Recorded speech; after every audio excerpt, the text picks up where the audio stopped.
the empty seat at the dinner table, children who were forced to grow up without their mother or their father, parents who would never know the feeling of their child's embrace, nearly 3,000 citizens taken from us, leaving a gaping hole in our hearts.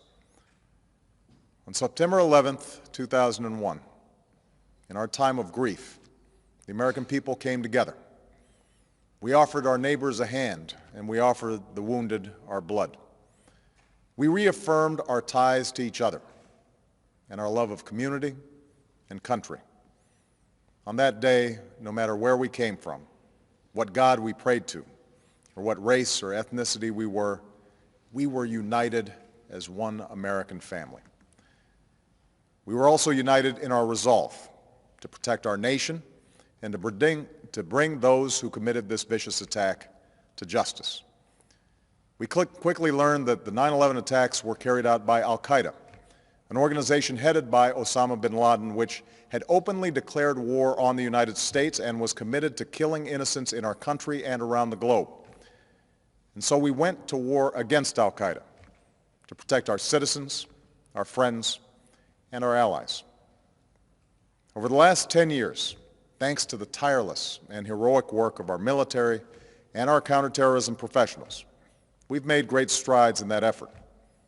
We've disrupted terrorist attacks and strengthened our homeland defense. In Afghanistan, we removed the Taliban government, which had given bin Laden and al-Qaeda safe haven and support. And around the globe, we worked with our friends and allies to capture or kill scores of al-Qaeda terrorists, including several who were a part of the 9/11 plot.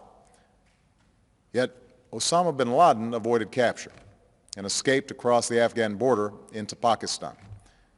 Meanwhile, al-Qaeda continued to operate from along that border and operate through its affiliates across the world. And so shortly after taking office, I directed Leon Panetta, the director of the CIA, to make the killing or capture of bin Laden the top priority of our war against al-Qaeda, even as we continued our broader efforts to disrupt, dismantle, and defeat his network. Then, last August, after years of painstaking work by our intelligence community, I was briefed on a possible lead to bin Laden. It was far from certain, and it took many months to run this thread to ground. I met repeatedly with my national security team as we developed more information about the possibility that we had located bin Laden hiding within a compound deep inside Pakistan. And finally, last week, I determined that we had enough intelligence to take action and authorized an operation to get Osama bin Laden and bring him to justice. Today, at my direction, the United States launched a targeted operation against that compound in Abbottabad, Pakistan. A small team of Americans carried out the operation with extraordinary courage and capability. No Americans were harmed. They took care to avoid civilian casualties. After a firefight, they killed Osama bin Laden and took custody of his body. For over 2 decades, bin Laden has been al-Qaeda's leader and symbol, and has continued to plot attacks against our country and our friends and allies. The death of bin Laden marks the most significant achievement to date in our nation's effort to defeat al-Qaeda. Yet his death does not mark the end of our effort. There is no doubt that al-Qaeda will continue to pursue attacks against us. We must, and we will, remain vigilant at home and abroad. As we do, we must also reaffirm that the United States is not and never will be at war with Islam. I've made clear, just as President Bush did shortly after 9/11, that our war is not against Islam. Bin Laden was not a Muslim leader. He was a mass murderer of Muslims. Indeed, al-Qaeda has slaughtered scores of Muslims in many countries, including our own. So his demise should be welcomed by all who believe in peace and human dignity. Over the years, I've repeatedly made clear that we would take action within Pakistan if we knew where bin Laden was. That is what we've done. But it's important to note that our counterterrorism cooperation with Pakistan helped lead us to bin Laden and the compound where he was hiding. Indeed, bin Laden had declared war against Pakistan as well and ordered attacks against the Pakistani people. Tonight, I called President Zardari, and my team has also spoken with their Pakistani counterparts. They agree that this is a good and historic day for both of our nations. And going forward, it is essential that Pakistan continue to join us in the fight against al-Qaeda and its affiliates. The American people did not choose this fight. It came to our shores and started with the senseless slaughter of our citizens.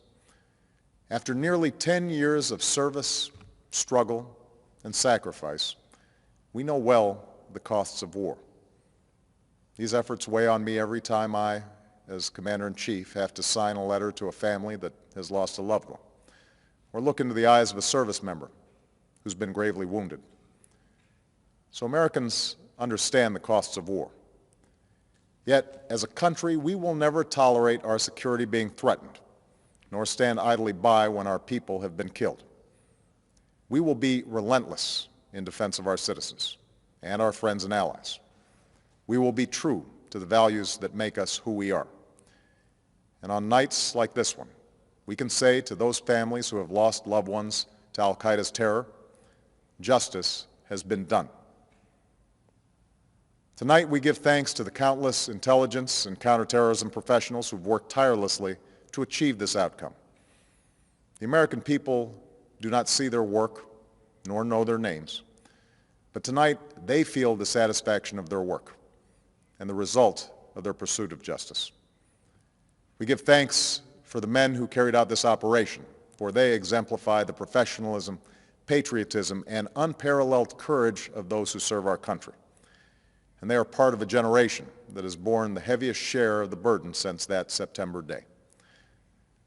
Finally, let me say to the families who lost loved ones on 9/11 that we have never forgotten your loss, nor wavered in our commitment to see that we do whatever it takes to prevent another attack on our shores. And tonight, let us think back to the sense of unity that prevailed on 9/11. I know that it has at times frayed, yet today's achievement is a testament to the greatness of our country and the determination of the American people. The cause of securing our country is not complete, but tonight we are once again reminded that America can do whatever we set our mind to. That is the story of our history. Whether it's the pursuit of prosperity for our people or the struggle for equality for all our citizens, our commitment to stand up for our values abroad, and our sacrifices to make the world a safer place. Let us remember that we can do these things not just because of wealth or power, but because of who we are. One nation, under God, indivisible, with liberty and justice for all. Thank you. May God bless you. And may God bless the United States of America.